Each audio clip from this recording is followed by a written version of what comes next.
अगर आप एक इंजीनियरिंग स्टूडेंट हो, गवर्नमेंट जॉब करना चाहते हो, तो ये अपॉर्चुनिटी आपको बिल्कुल नहीं मिस आउट करनी चाहिए। आईबीपीएस एसओ आईटी ऑफिसर की अपॉर्चुनिटी मतलब वैकेंसी निकली है, जिसमें 2020 से लेकर 2025 के पास आउट सारे एलिजिबल है। स्टार्टिंग सैलरी मिलने वाली है 48,000 रुपीज। पर इसका पेपर पैटर्न क्या होने वाला है, एलिजिबिलिटी क्राइटेरिया क्या होने वाला है, भैया क्या सिलेक्शन प्रोसेस होगा, ये सारी चीजें मैं इस वीडियो में बताने वाला हूँ। तो दोस्तों वीडियो को एंड तक जरूर देखें। सो क्या हाल है दोस्तों, welcome to last moment tuitions. मेरा नाम सुमित सिंह राजपुरोहित है और आज की वीडियो का टॉपिक का नाम है आईबीपीएस एसओ आईटी ऑफिसर का जो वैकेंसी निकली है, जो गवर्नमेंट ऑफ इंडिया की तरफ से है, उसकी मैं आपको कंप्लीट इन्फॉर्मेशन बताने वाला हूँ। ये एक बहुत अच्छी अपॉर्चुनिटी है इंजीनियरिंग स्टूडेंट्स के लिए। अगर आप एक गवर्नमेंट जॉब करना चाहते थे तो ये बेस्ट है, क्योंकि आपने जो अपने इंजीनियरिंग में पढ़ाई की थी वही चीज़ इधर पूछी जाती है और आप आराम से अगर मेहनत करो तो इस जॉब को क्रैक कर सकते हो। गवर्नमेंट जॉब, सरकारी नौकरी, मम्मी पापा भी खुश और भैया बल्ले ही बल्ले, ठीक है। लेकिन इसमें क्या क्या चीज़ें हम कवर करने वाले हैं मैं आपको बताता हूँ। बहुत सारे बच्चे जिनको आईबीपीएस एसओ आईटी ऑफिसर क्या होता है, उसका रोल क्या होता है, वो ही नहीं पता। तो मैं सब कुछ इसमें आपको यहाँ पे एक्सप्लेन करने वाला हूँ, बहुत आसान भाषा में। एक ही वीडियो काफ़ी है आपको सब कुछ समझने के लिए। फिर यहाँ पे कौन एग्जैक्टली एलिजिबल है वो भी मैं आपको बताऊंगा बहुत अच्छे से सिंपल भाषा में। फिर मैं आपको इसकी सिलेक्शन प्रोसेस बताने वाला हूँ, पेपर पैटर्न बताने वाला हूँ और लास्ट में जो इंपॉर्टेंट डेट्स है वो सब कुछ बताऊंगा। तो एक एक इस तरह के इन चीज़ों को समझेंगे। अगर आप चैनल पे नए हो तो सब्सक्राइब करके रखो। ये वीडियो को बहुत डिटेल रिसर्च करके मेहनत करके बनाया है, तो अगर आप एक लाइक कर दोगे तो बहुत हेल्पफुल होगा। वीडियो की लाइक टारगेट है 1000 लाइक। चलो शुरू करें।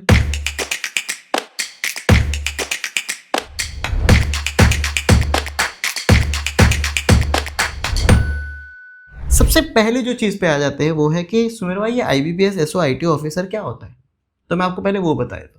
तो बेसिकली अगर आप जानो तो आईबीपीएस ये सब क्या है, ये बैंकिंग के स्टेटमेंट्स है। जैसे गवर्नमेंट ऑफ इंडिया की बहुत सारी बैंक्स है, जैसे एसबीआई है, उसके अलावा भी बहुत सारी बैंक्स है।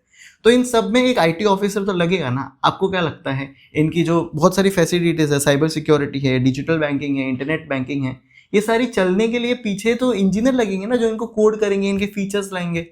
तो वो कौन करता है, तो वो आईटी ऑफिसर्स करते हैं। ये जो कंप्यूटर साइंस इंजीनियर है, आईटी इंजीनियर, इलेक्ट्रॉनिक्स इंजीनियर है, ये जाके उन चीज़ों को रन करते हैं। इसीलिए बैंक्स आईटी ऑफिसर हायर करती है। तो मोटा मोटा समझा। तो आईबीपीएस क्या है, आईबीपीएस का फुल फॉर्म होता है institute of banking personal selection. तो आईबीपीएस आईटी ऑफिसर एक स्पेशलिस्ट ऑफिसर होता है, recruited bye IBPS institute of banking personal selection under the scale 1 category. ये किन के लिए, पब्लिक सेक्टर बैंक के लिए होता है। मतलब गवर्नमेंट ऑफ इंडिया की जितने भी बैंक है उसके लिए हायर होता है। एक एसबीआई अलग से हायर करती है, पर एसबीआई के अलावा जितने भी गवर्नमेंट जो बैंक है वो सब आईबीपीएस के थ्रू हायर होते हैं आईटी ऑफिसर्स के लिए। इतना समझा। तो ये कौन से डिपार्टमेंट्स होते हैं, इनमें अलग अलग डिपार्टमेंट है। एक सिंपल सा आईटी डिपार्टमेंट है, दूसरा अपना डिजिटल बैंकिंग का डिपार्टमेंट है, साइबर सिक्योरिटी एंड सेल का है, डेटा सेंटर है, एमआईएस है। मतलब बहुत सारे काम होते हैं। यहाँ पे आप डायरेक्ट कस्टमर से डील नहीं करते, जो आपके बैंक में आया मेरा ये नहीं चल रहा वो नहीं चल रहा। यहाँ पे आप डायरेक्ट जो बैकएंड में है, जो भी सर्विसेज की कोडिंग है, वो वाले पार्ट्स है, इशू आ रहा है, बग आ रहा है, फीचर है, वो सारी चीज़ें भैया आईटी इंजीनियर, आईटी ऑफिसर होता है, वो इन चीज़ों को सॉल्व करता है। इतना समझा कि हाँ भाई मैं समझ गया, आईटी का काम होने वाला है, मेरे काम का काम होने वाला है, बैंकिंग का काम नहीं होगा, बैंक के रिलेटेड होगा, लेकिन सब कोडिंग वाला चीज़ होगा। इतना समझा, समझ गया भैया। ओके, यहाँ पे जो स्टार्टिंग सैलरी होती है, अगर आप शुरुआत में ज्वाइन करो तो 48,000 रुपीज़ अपने को मिलती है। ये भी समझ में आ गया, ये भी समझ में आ गया। अब आगे बढ़ते हैं और सेकंड चीज़ को समझते हैं, वो है इसकी एलिजिबिलिटी क्राइटेरिया क्या है। तो एलिजिबिलिटी क्राइटेरिया कौन इसके लिए एलिजिबल है मैं बता देता हूँ। बेसिक आईटी ऑफिसर की बात बता रहा हूँ मैं। यहाँ पे आपकी जो मिनिमम एज होनी चाहिए वो 20 साल होनी चाहिए, मैक्सिमम आपकी 30 साल होनी चाहिए। अगर आप इस रेंज में आते हो तो आप एलिजिबल हो, लेकिन उसके साथ कुछ एजुकेशन भी ज़रूरी है। एजुकेशन ये कहता है कि आपके पास 4 साल की इंजीनियरिंग बी या फिर बीटेक की डिग्री होनी चाहिए। पर कौन से फील्ड में होनी चाहिए, चलो वो बता देता हूँ। एक है अपना कंप्यूटर साइंस, कंप्यूटर एप्लीकेशंस में होनी चाहिए, या फिर इंफॉर्मेशन टेक्नोलॉजी में होनी चाहिए, या फिर इलेक्ट्रॉनिक्स में होनी चाहिए, या फिर इलेक्ट्रॉनिक्स एंड टेलीकम्युनिकेशन जिसको ईएसटीसी कहते हैं उसमें होनी चाहिए, या फिर इलेक्ट्रॉनिक्स एंड कम्युनिकेशंस में होनी चाहिए, या फिर इलेक्ट्रॉनिक्स एंड इंस्ट्रूमेंटेशन। इसमें से किसी भी चीज़ में आपके पास 4 साल की डिग्री कंप्लीटेड है तो आप इसके लिए एलिजिबल हो। समझा? ओके। इसके अलावा पोस्ट ग्रेजुएट मतलब बीई के बाद एमई होता है, एमटेक होता है, अगर वो चीज़ें भी आपने की है तो भी आप किसके लिए एलिजिबल हो। इसके क्या क्या चाहिए, पोस्ट ग्रेजुएट अगर आपने किया है इलेक्ट्रॉनिक्स में तो आप एलिजिबल हो, इलेक्ट्रॉनिक्स एंड टेलीकम्युनिकेशन में किया है तो आप एलिजिबल हो, इलेक्ट्रॉनिक्स एंड कम्युनिकेशन में किया है तो आप एलिजिबल हो, इलेक्ट्रॉनिक्स एंड इंस्ट्रूमेंटेशन में किया है तो आप एलिजिबल हो, और कंप्यूटर साइंस में किया है, आईटी में किया है, कंप्यूटर एप्लीकेशन में किया है तो भी आप एलिजिबल हो। यहाँ पे अगर आप देखोगे तो post graduate in computer application का मतलब ये भी होता है कि एमसीए के बच्चे भी इसमें एलिजिबल है। तो अगर आप एमसीए के बच्चे हो तो भी आपको ये अपॉर्चुनिटी बिल्कुल नहीं मिस आउट करनी चाहिए। तो मोटा मोटा ये जो चीज़ है ये है कि भाई इन सब जो भी इस कैटेगरी में आते हैं सारे बच्चे एलिजिबल हैं। क्लियर है। एक और डाउट है कि सुमन भाई 2025 अभी जो करंटली पास आउट है क्या वो एलिजिबल है? तो भैया वो भी एलिजिबल है, लेकिन एक छोटी सी कंडीशन है। इनकी कंडीशन क्या है कि आपका जो रिजल्ट है वो डिक्लेयर हो जाना चाहिए 21 जुलाई 2025 के पहले। अगर उसके पहले आपका रिजल्ट आ गया है तो आप इसके लिए एलिजिबल हो। इतना समझा। तो मोस्टली बहुत सारे लोगों की अप्रैल मई में एग्जाम हो चुकी है और जून में ही सारे रिजल्ट आ गए, आपका सीजीपी आ गया। तो अगर आपका आ गया तो 2025 के पास आउट भी इसमें एलिजिबल है, वरना 2021, 22, 23, 24 के तो पास आउट इसमें एलिजिबल है, लेकिन 25 के भी है, क्योंकि बहुत सारे गवर्नमेंट जितने भी अपने प्राइवेट कॉलेजेस हैं उन सबके तो रिजल्ट आ गए भाई। इतना समझा। इसके अलावा भी मैं समझ सकता हूँ कि आपके कुछ डाउट्स होंगे, यार मेरे को मेरी एलिजिबिलिटी क्राइटेरिया नहीं समझ रहा।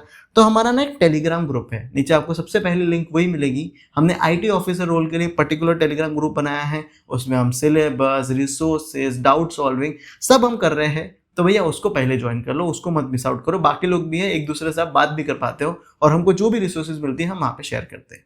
इतना समझा? समझ गया सुमेर भाई? अब आ जाते हैं तीसरी चीज पे कि इसका सिलेक्शन प्रोसेस क्या होने वाला है, पेपर पैटर्न क्या होने वाला है। क्लियर है? क्योंकि वो भी तो पता होना चाहिए। तो बेसिकली 3 मोटे मोटे अपने इसके राउंड होने वाले हैं। सबसे पहला आपका प्रिलिमिनरी एग्जामिनेशन राउंड होगा, उसके बाद सेकंड आपका मेन एग्जामिनेशन राउंड होगा, और थर्ड आपका इंटरव्यू होगा। इतना क्लियर है? पूरा मेरिट बेस होने वाला है। पहला राउंड बहुत ज़्यादा इंपॉर्टेंट है, उसी के बाद आपके आगे के राउंड में जाओगे। प्रिलिमिनरी राउंड में अपने को क्या होता है, एप्टीट्यूड पूछा जाता है। कॉलेज की प्लेसमेंट की प्रिपरेशन करते हो तो एप्टीट्यूड पढ़ते हो, वही एप्टीट्यूड आपको यहाँ पूछा जाता है। पहला जैसे इंग्लिश अपने को पूछा जाएगा, इंग्लिश लैंग्वेज की रिगार्डिंग आपको आएगा, रीडिंग कंप्रेhension हो गया, अलग अलग टॉपिक्स हो गए, तो उसके टोटल अपने को 50 क्वेश्चन आएंगे, आपको मार्क्स मिलेंगे वो 25 मिलने वाले। इतना क्लियर है? 40 मिनट उसके लिए आपको दिया जाएगा। सेकेंड आपको रीजनिंग हो गया, ब्लड रिलेशन हो गया, कोडिंग डिकोडिंग हो गया, डायरेक्शन हो गया, ऐसे क्वेश्चन आने वाले हैं। 50 क्वेश्चन आएंगे, 50 मार्क्स मिलेंगे, 40 मिनट मिलेगा अपने को उसके लिए। दूसरा है क्वांटिटेटिव एप्टीट्यूड, ट्रेन प्रॉब्लम हो गया, टाइम एंड वर्क हो गया, ये सारे जो टॉपिक्स है वो पूछे जाएंगे। 50 क्वेश्चन मिलेंगे, 50 मार्क्स मिलेंगे, 40 मिनट। टोटल अपना 2 घंटे का पेपर होने वाला है। टोटल 125 मार्क्स का अपना पेपर होता है। इसमें जो कट ऑफ पिछले साल निकली थी वो अराउंड 36-37 निकलती है, 36 to 40। पहले जो इसकी कट ऑफ थी वो 55 से 75 जाती थी, लेकिन अभी इसकी कट ऑफ थोड़ी कम हो गई है। तो अपॉर्चुनिटी अच्छी है। हाँ, कॉम्पिटिशन एज कम्पेयर टू थोड़ा टफ तो होने वाला है, लेकिन सोच भाई उसका रिवॉर्ड्स भी तो उतना बड़ा है। आप मेरी बात समझ रहे हो? उतनी इसकी रिवॉर्ड भी तो है, वो चीज़ तो समझो। एक बार आपने प्रीलिमिनरी क्रैक कर दिया तो आप फिर मेंस के लिए, उसके लिए भी 25 से 30 दिन का अपने को टाइम मिलता है आराम से। उसके बाद आप मेन की मतलब आराम से उसके एग्जाम्स होते हैं, तो टाइम मिलता है अपने को प्रिपेयर करने का। ओके, मेन में क्या पूछा जाता है, यहाँ पे प्रोफेशनल नॉलेज पूछा जाता है। तो ये आईटी का है तो यहाँ पे आईटी का प्रोफेशनल नॉलेज पूछा जाएगा। फॉर एग्जाम्पल कंप्यूटर साइंस के सब्जेक्ट आएंगे, डेटाबेस हो गया, ऑपरेटिंग सिस्टम हो गया, डेटा स्ट्रक्चर्स हो गया, कंप्यूटर नेटवर्क्स हो गए, ये सारे टॉपिक्स पे आपको 60 क्वेश्चन आएंगे, 60 एमसीक्यूज, 60 मार्क्स से होंगे। इधर जो पिछले बार जो कट ऑफ था 14.7 था, मतलब आप 15 से 20 का आप कट ऑफ ले सकते हो। आप समझ रहे हो? तो ये भी इसका कट ऑफ इधर कम है, मेहनत करोगे तो निकाल लोगे। इतना समझा? समझ गया? 45 मिनट्स का पेपर होता है, 45 मिनट्स अपने को टाइम मिलता है पेपर में मेंस का। उसके बाद आपका इंटरव्यू होता है। देखो, अगर आपको मेरिट में टॉप फोड़ना है तो इसका 80% देखते हैं और इसका 20%, ये दोनों को मिला के आपकी मेरिट लिस्ट आती है और उस बेस पे आपका सिलेक्शन होता है। इतना समझा? अब आपका सवाल एक और भी तो होगा, सुमेर भाई आपने तो सिर्फ नाम बता दिए कि ये टॉपिक्स है, इसके अंदर भी तो डिटेल सिलेबस होगा ना। मैं भी आपकी बात समझता हूँ। फॉर एग्जाम्पल इसमें क्या क्या सब्जेक्ट पूछने वाले हैं, तो ये सारा अगर आप चाहते हो कि सुमेर भाई मुझे एक डिटेल सिलेबस के साथ एक रोड मैप की वीडियो बता दो कि इसकी प्रिपरेशन कैसे करनी है, तो सिंपल सा कमेंट करो रोड मैप वीडियो, और मैं वो आपके लिए प्रॉपर बहुत जल्दी लेके आ जाऊँगा। मैं आपको प्लान दूंगा पूरा, भाई ये पढ़ना है, इतना पढ़ना है, कहाँ से पढ़ना है, क्या करना है, सब कुछ। तो मैं चाहता हूँ कि आप कमेंट करो रोड मैप वीडियो। अगर आपको इसकी रजिस्ट्रेशन वीडियो भी चाहिए, क्या सुन रहा है मेरे को नहीं समझ में आ रहा रजिस्टर कैसे करना है, तो वो भी आप कमेंट करते हो, मैं आपके लिए वो भी लेके आ जाऊँगा। बाकी इसका प्रॉपर सिलेबस मैं अपने टेलीग्राम ग्रुप में तो डाल ही रहा हूँ, तो उसको भी ज्वाइन कर लो। अब आ जाते हैं कुछ इंपॉर्टेंट डेट्स के लिए कि भैया कब होने वाला है, कब लास्ट डेट है, वो सब जानना भी तो बहुत ज़रूरी है, तो वो भी बता देता हूँ। रजिस्ट्रेशन 1 जुलाई से शुरू हो गई है, 21 जुलाई लास्ट डेट है, उसके पहले भर दो। उसके बाद क्या अगस्त में अपनी जो प्रीलिमिनरी एग्जाम्स है वो होने वाली है, इन्होंने डेट दी हुई है 30 अगस्त। तो भैया 30 तक अपने को प्रिपेयर हो जाना अपना एप्टीट्यूड। उसके बाद क्या होने वाला है भैया, नवंबर में आपकी मेंस की एग्जाम्स होंगी और अपना जो इंटरव्यू होने वाला है वो दिसंबर में होने वाला है। जनवरी फरवरी में आपकी जॉब भी लग जाएगी भाई। इतना है, मोटा मोटा हो गया इनका। ये सारी चीज़ों के लिए मैंने भैया हमारा टेलीग्राम ग्रुप अब तक ज्वाइन नहीं किया तो कर लो। लास्ट में मैं कुछ आपको इंपॉर्टेंट बात बताना चाहता हूँ, वो जानना आपके लिए ज़रूरी है, तो चलो वो बताता हूँ। देख भाई, मैं नहीं कह रहा कि यार ये शुरुआत में आपको पहले अटेम्प्ट में निकल जाएगा, पर देख तेरा सिलेबस में तो प्लेसमेंट के लिए एप्टीट्यूड पढ़ रहा है, बाकी कंप्यूटर साइंस का सब्जेक्ट तो वैसे भी पढ़ा हुआ है। अगर तू पहले अटेम्प्ट के लिए ट्राई करे, पहला निकल जाए तो बहुत अच्छी बात है, पर अगर सेकेंड भी निकल जाए तो क्या बुरी चीज़ है भाई। तो अपने प्लेसमेंट के साथ साथ इसकी प्रिपरेशन भी कर सकता है। टोटल सिलेबस मोटा मोटा सेम ही है। अगर आप गेट एग्जाम की भी प्रिपरेशन कर रहे हो तो भी ये आसपास ही है उसके।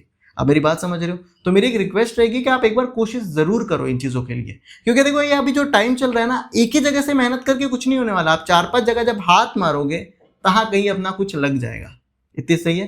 तो मैं कहता हूँ कि ये अपॉर्चुनिटी को मिस आउट मत करो, इसको जरूर जाके चेकआउट करो। मैं रोड मैप वीडियो आप जैसे कमेंट करोगे मैं ला लूंगा, तो वो भी अपन करते हैं। तब तक के लिए ख्याल रखो।